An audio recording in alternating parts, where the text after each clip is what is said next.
Welcome to Abby's Couch. My name is Abby, and I talk about art and its intersection with the world that we live in. So, I started this a couple of months ago on Instagram. I did a couple of Instagram lives where I interviewed some artists and creatives, and we try to make sense of films like Black Panther, which I've studied and still studying, and Ingrid Goes West, Get Out, and we brought out themes and parallels that help us to make sense of the world we live in right now.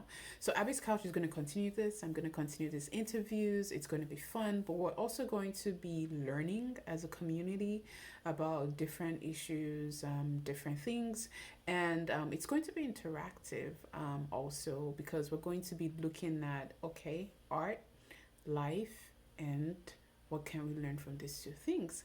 But today it's just going to be me. This is the first episode. So I'm going to be talking about stability, and I'm also going to be recommending a book for you to read because that's what we do on Abby's Couch. We learn together.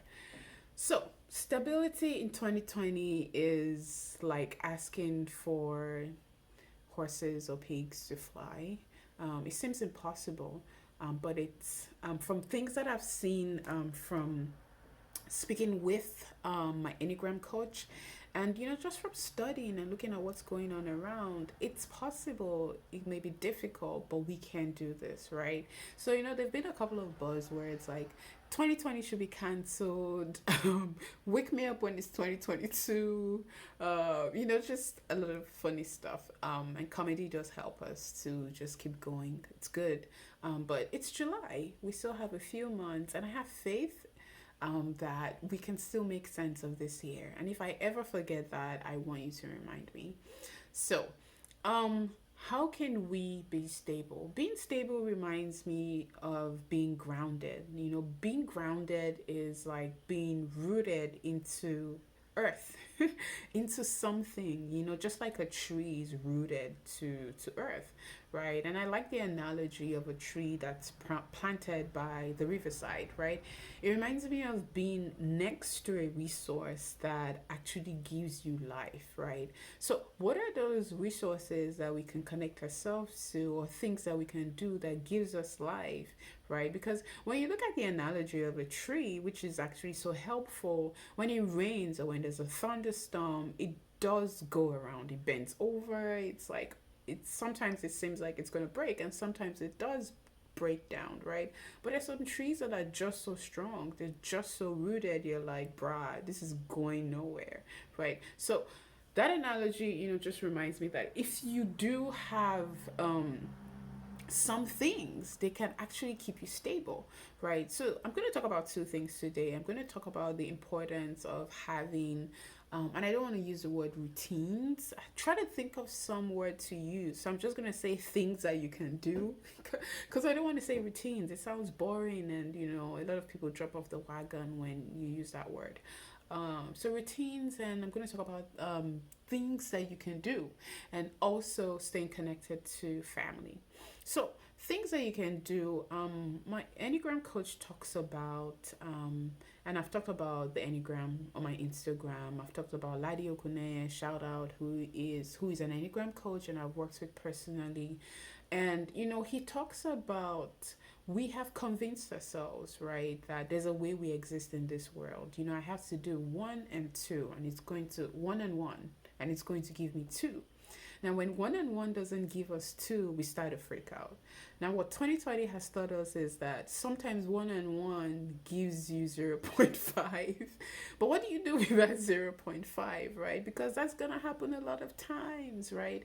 And again, I keep talking about the Enneagram. It's really great. You should find a test you can take online. It helps you to just know who you are, how you exist, and how you can continue to grow. But based on our personalities, there are different ways that we respond to unexpected situations, right? So you can fight, you can flight, you can avoid, you can just deny this is not happening. 2020 is not even a thing, right? But the truth about it is that at some point you need to reconcile with things that you don't even want to do, or with things that are so difficult and you want to just run away, right? And one way you can begin to reconcile is to take stock of your environment. And this has helped me personally. So this is something I am still doing and will continue to do. Taking stock of your environment reminds you that you're here. You know, it's not, this is not Wizard of Oz, right? 2020 kind of feels like Wizard of Oz, where, you know, there's a storm, right? Whether that storm be COVID or racism or whatever, and it's just gonna suck you out, right? But taking stock of your environment reminds you that, wait, I'm here. I'm seated on this chair, right? I am here. I'm grounded, and if I'm grounded, if I'm here, if I exist, I have power. I can do something, right? Because the thing with having difficult situations is that you feel powerless. You feel like it's going to overwhelm you, and it feels that way. That's valid, but you can come out of it. So you can take stock of your environment through a number of ways. You can journal, right? Free writing, just express how you feel. Just write it all out. You know, just say it to the paper, right? And when you express it, because sometimes we dismiss our emotions and you say things like, be strong, just get up and do it and fight. No, you have emotions for a reason. They tell you that something is going wrong that you need to fix, and when you dismiss it, it's not healthy. So acknowledge it. Okay, this is how I feel. Now what am I going to do about it, right? So when you journal, you let that emotion out, and then the next step is it actually helps you to be grateful. Right, and gratitude is not just a buzzword, it's a theme, right? It reminds you that there was once a time in life that things worked out for you, right? That you did things and they actually worked out. And if that happened before, it can happen again, right? If you were okay before, I can be okay again. If I've been through things before and I was stuck and somehow they got resolved, then that means it can happen again. So gratitude keeps you in remembrance that things can still work out. They may not work out the way you want it to be, right? And hope never disappoints. Again, I'm stating my coach's word. Hope never disappoints. That means even if it doesn't work out the way you want it to, if you have hope, it gives you that energy that you can still take the next step. And a lot of us need that hope right now, right? So that's one thing. You can journal, you can take a walk, right? It's actually literally staying grounded because you're putting one feet next to another. You're looking around you. You're seeing that, okay, I exist in this world. There are trees, there are this, there are birds. They look beautiful. And I am here. If I'm here, I can still do something, right? And it helps you to step out of your immediate space, which, you know, sometimes may remind you of things that you need to solve. You're taking some time to step away from that and to just breathe, right? You can dance, whatever it is, you know those things you do. This is the interesting thing about taking stock of your environment. You know those things that you do, that when you do that, they make you feel relaxed. So you can just create, even if it's 5 minutes a day, to do those things. The second thing is staying connected with family. Family can be immediate family, but family, as we all learn, are also friends that have become family, right? People who over time, not just for a short moment, over time have proved to us that they care about us, they're here for us.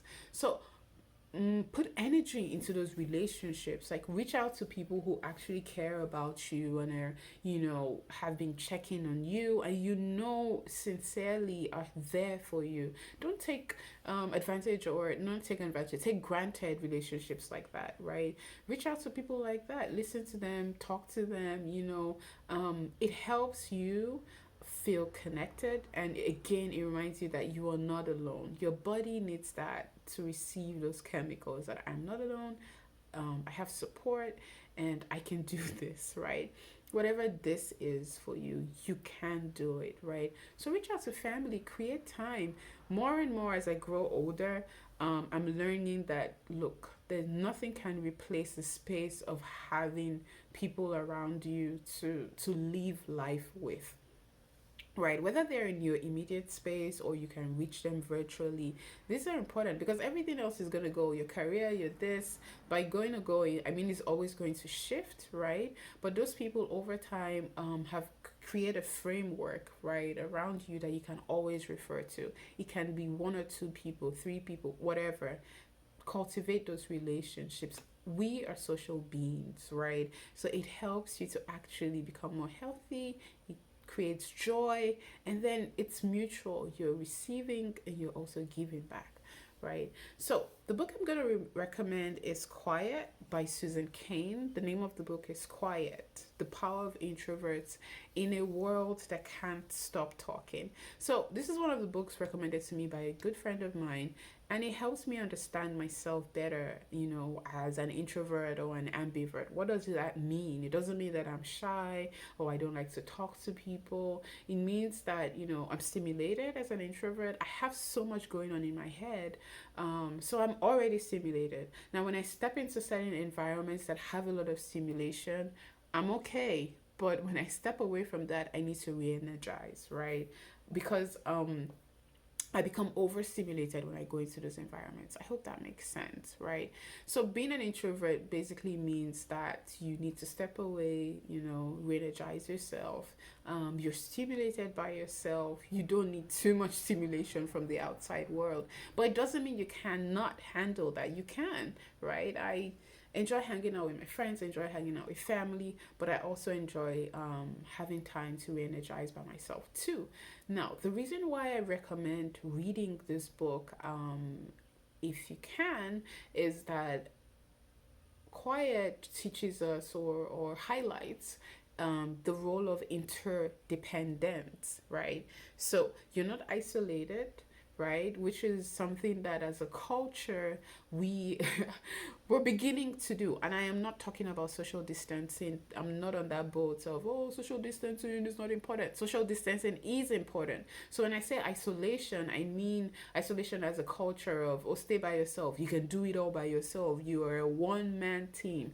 That is all BS. We're a community, we're social beings, and we need each other. So, right? So we should be not isolated, but at the same time, we should know when to be by ourselves, but when to relate with others. So that's interdependence. You're responsible on your own, but then you can also come together with your community and also be responsible with them too. So interdependence is something we need to learn going on, 2020 onwards. How can I exist in this world, stay grounded by myself, but also relate with others, right?